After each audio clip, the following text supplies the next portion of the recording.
I saw immediate results. I think my first campaign, I'll have to look back, but I think I was getting 200% return on ad spend, or my investment, in the first week. And I hadn't seen that with my agency in 2 years. Then one day I woke up and yesterday's was 3 times what I'd had normally. And I thought, oh, somebody must have posted something, like this is not normal.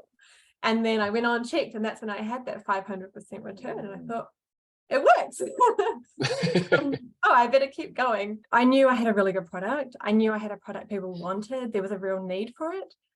But in context, it's herbal tea for mental health, different symptoms of anxiety and stress. I used to go to markets and sell there, and everybody would come back and they'd rave and they'd say, this tea is fantastic, it's really good. And I thought, cool, well, there's definitely a need for it. But I don't know anything about marketing. I'm a product designer, right? When you're a small business, as you know, you try and juggle so many hats and do everything that you can. It gets a bit much at some point, and you make the decision to outsource because you think, oh, that's a good idea. They're the experts in the business and they know what they're doing. So I outsourced my marketing for the last few years, and it was just very, very expensive. I wasn't seeing any return on my ad spend. In fact, I think I was actually losing money. I don't want to think about that. Terrible communication. Oh, they're salespeople, right? So they tell you what you want to hear, and they say, oh, we need 6 months to test this campaign. And I was like, okay, here's my money. And just trusted them. I never questioned it, right? The other challenges we're just learning about. When you're small, you can when you're doing a small amount of orders, you kind of can make things work. You can just make do.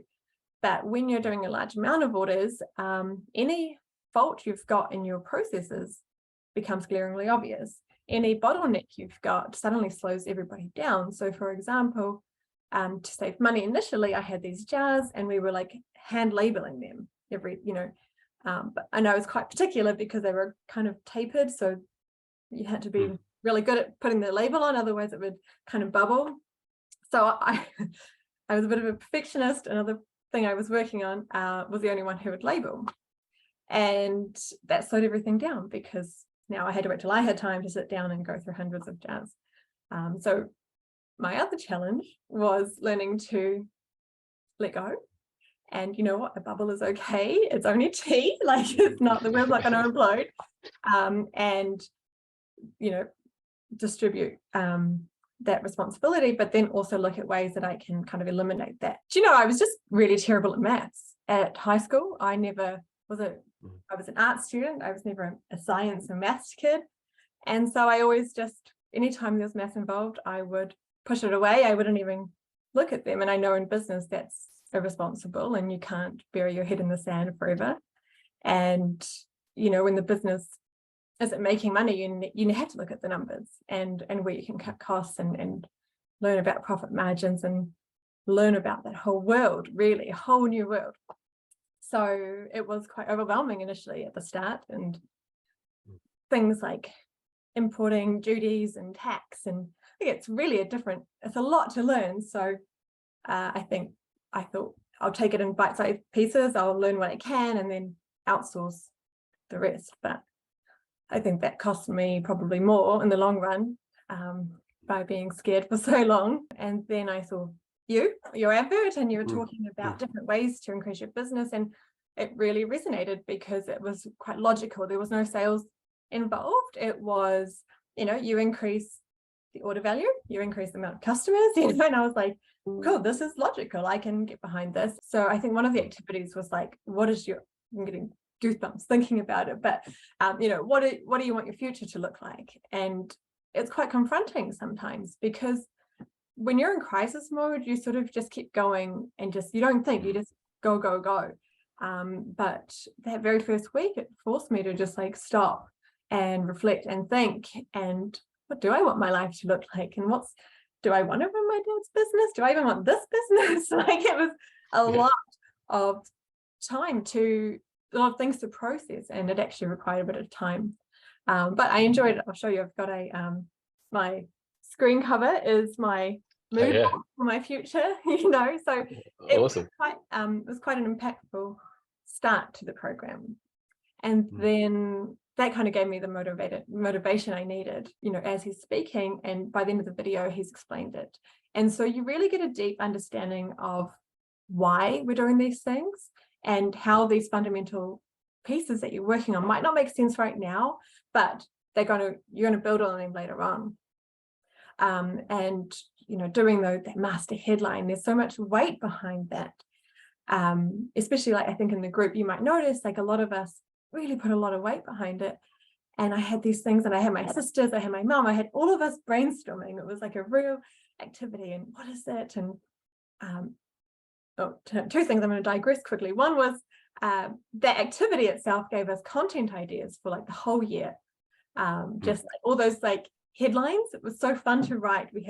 I've got so many new content ideas. So anyway, but then this headline, and I posted it to the community, and everybody gave feedback. It was really helpful. And then Daryl said, I think you're overcomplicating it. What about just be more zen? And I thought, yeah, isn't that what we always want, is to be a bit more chill? And then I realized actually I'd probably been overcomplicating my whole business, and I didn't need to take things so seriously.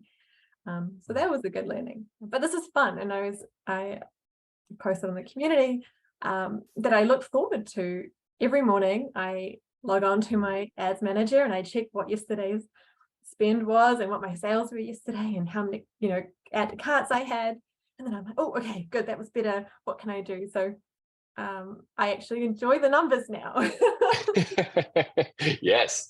Never ever thought I'd say.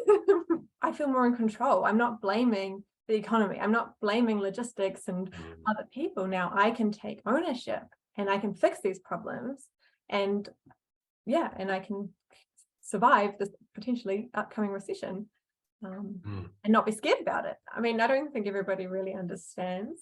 I think being a business owner and entrepreneur is it's not that many people around me are in that space. So I don't think a lot of people really understand what it means to learn a new system or take on a challenge and get over those internal fears. Because really in your day-to-day, how often are you faced with, you've got no choice but to get over yourself? And right, if you're when I was in corporate, if I had a problem, there was a raft of people I could approach, and I could hand it over to the marketing team and they'd write the copy, or I could hand it over to the product designers and they'd design it, and I never had to do that. So, but when you're a business owner, you don't have a choice. So you have to push through that. And I think not many people in life get those opportunities, or at least not that common. So when you share with your friends and family, I got over this big anxiety I've been carrying for decades. I can do maths now. I like numbers. They're like, cool. But then obviously the success of this business has meant that my mum could stop her job teaching and she could now work with me here. It's given me the freedom to bring my dogs to work, have that flexibility to spend more time with my dad so I can leave early and see him. So I think, people might not get it, but it's just, you can't put a number on how rewarding it is, really. When I listen to you and Daryl speak, you guys, you know what you're talking about. You explain things clearly, and it wasn't a sales here, I'll do it for you. These are the secrets. It's this is all really figure outable, and here is a really clear way to do it. And to be honest, it's all really sensible stuff. There's nothing super secret, right? It's all just what are your goals? Who is your audience? They're really basic questions. But I think what I get from this course is that it, again, like I said, forces you to think about these things, really unpack them, and rather than just be my demographic is females from 18 to 35. It's no, but what do they want in life? What are their challenges? And these are questions you could ask yourself anyway. But this course really guided me through that in a logical way, that then I was building on my learnings and building on my understanding of my product, of my customer, of my business. And so I could and then get that return. I've now got a very clear audience, so that if I do ever want to bring on another team member or anything, I can be this is our customer.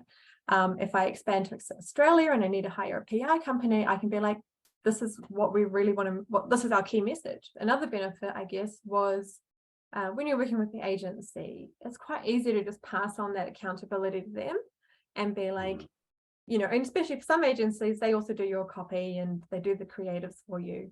Well, first of all, they don't really know your brand as well as you do.